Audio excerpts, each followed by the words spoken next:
So we've talked about this, speculated on this, and straight up have been wondering about this as a group for a few weeks now. But Final Fantasy VII's Japanese Twitter sort of added more fuel to the question. Will Crisis Core Reunion, the remakester of Crisis Core, have a new ending or an extra scene which will connect it to Final Fantasy VII Remake and Rebirth? We got a lot of stuff to unpack here, guys. There is a secret hidden item in the new Crisis Core Reunion trailer that we all missed, and we have to talk about. It was found by my good friend BltzZ, and it will absolutely blow your minds. Be sure to follow him. Link is in the description below. It could possibly set up a huge revelation for Final Fantasy VII fans. So you hit that like button and send the hype through the roof. Final Fantasy VII news is nonstop on the way, and you don't want to miss out on any of the crazy stuff coming as well. Hit that subscribe button and notification bell because only 35% of you guys who watch and love these videos are currently subscribed. Let's raise that number even higher and get into this video. The official Japanese Final Fantasy VII page tweeted out some comparisons for Crisis Core Reunion and the original game to hype up fans even more. But in that same tweet, which was translated by Audrey, the Final Fantasy VII Twitter says in regards to Crisis Core Reunion, for those who have played the game and for new players, be sure to enjoy the vivid new graphics of the prequel to Final Fantasy VII Remake, to which means a whole lot of things could very well be happening in this game. First off, them saying Final Fantasy VII Remake and not just Final Fantasy VII implies a hell of a lot already, because in Remake, there were some massive new additions and changes in the story, especially the ending. Its end credit scene went even further, doubling down on that. And then Yuffie's DLC intermission ended up tripling down on it further. At the end of the original Crisis Core game, we are shown the introduction to Final Fantasy VII's Bombing Run mission, and the credits tells us to be continued in Final Fantasy VII, creating a full circle moment tying Crisis Core back into the original game. Lots of games do this, and even movies too. Now, another big thing about them saying Final Fantasy VII Remake is the fact that they use this as a hashtag to draw attention to the fact and also get more traction simultaneously. It also can be argued that on Twitter, when you type in hashtag Final Fantasy VII with no R and press enter, it automatically selects Final Fantasy VII Remake because it is the first one on the list. That's due to the popularity of that tag. However, with knowing how big these company social media accounts work, this is not a mistake that they would make. Lots of companies pre-draft tweets sometimes weeks in advance and wait until they are approved by the head of their teams before clicking to send the tweet. This was relayed to me with the First Soldier Twitter. Back when I was making videos for them, they would retweet and share our content out there, but have to have another source verify that it is okay for them to do this, and also to make sure it doesn't conflict with their other draft tweets that they have scheduled to go up at different times.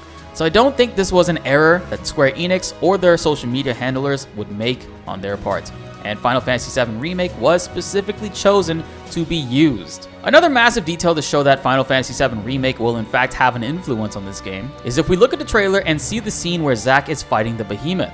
My good friend BltzZ has pointed out that there are Final Fantasy VII Remake posters on the wall, which is huge because in the original Crisis Core game, these posters were not even a thing. The Benora White drink posters can be seen in the trailer based on the shape.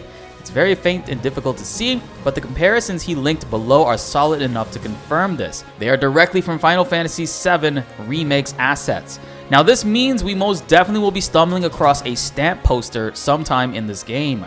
There is one allegedly right now, but it's too difficult to make out from this trailer and its crappy compression.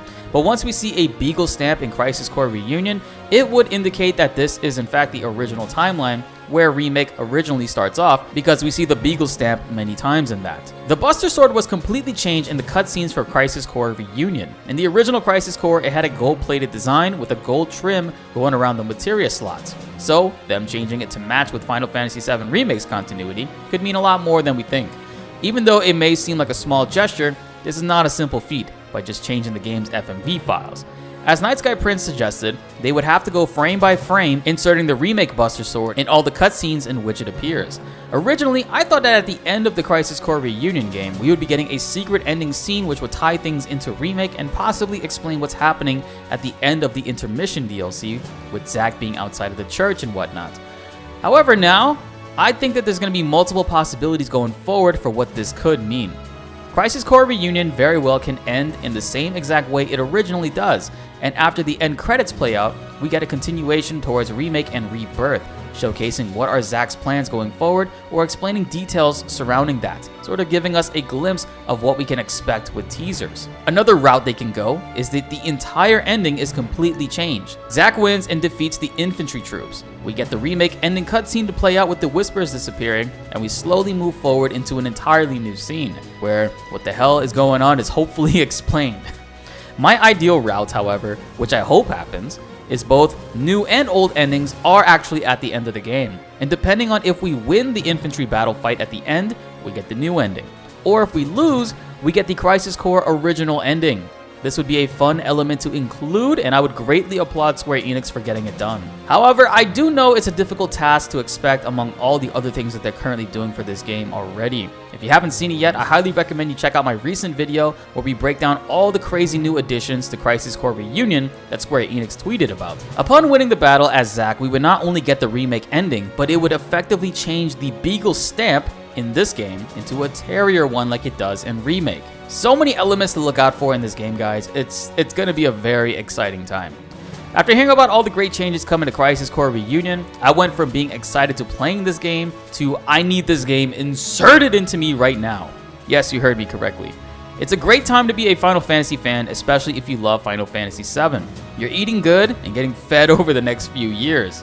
What are you guys most excited for with Crisis Core Reunion? Will it be your first time playing it? Let me know in the comments below. Be sure to like the video if you enjoyed and subscribe if you are new. More Final Fantasy news updates are on the way and you won't want to miss them. My name is BltzZ and thanks for watching.